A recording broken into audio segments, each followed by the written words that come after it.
If there's one thing I love, it's when the Famicom gets weird. Fleet Commander continues our recent string of war games, and you might think that this game is based on World War II. But au contraire, mon frère. It's actually about a war between Imperial Proton setting out from their harbors at Yashima, Ubihama, and Shinkawa, fighting a naval war against United Algon. The island of Moana lies midway between them, and that's where United Algol ships like the Indianapolis and the Missouri will clash with Proton ships like the Yamamoto. It's like ASCII wanted to make a game about the Battle of Midway, but couldn't get the license. And nobody seems to know why they plastered this very thin set of fictional countries on top of it either. There is exactly one scenario in Fleet Commander, and you always have the same goal. You always play as Proton, and your goal is to destroy enough of Algol's ships. Conceptually, the game is pretty simple. You choose one of your ships to move, and decide where you want to move it. Then the other side does. Repeat that until you're out of vehicles.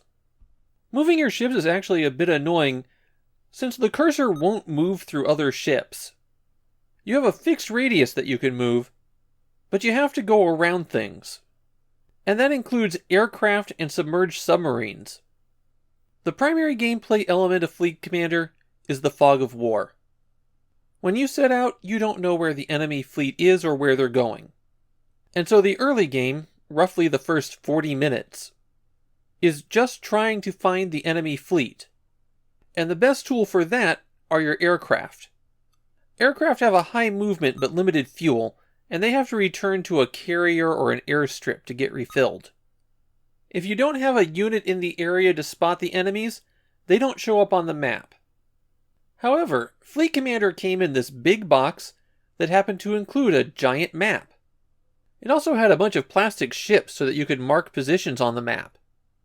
While you're playing the game, though, these are totally unnecessary. Once you've spotted the enemy fleet, you're not going to lose track of them. Combat between units is two-way. When you choose to attack someone, they also get to attack you.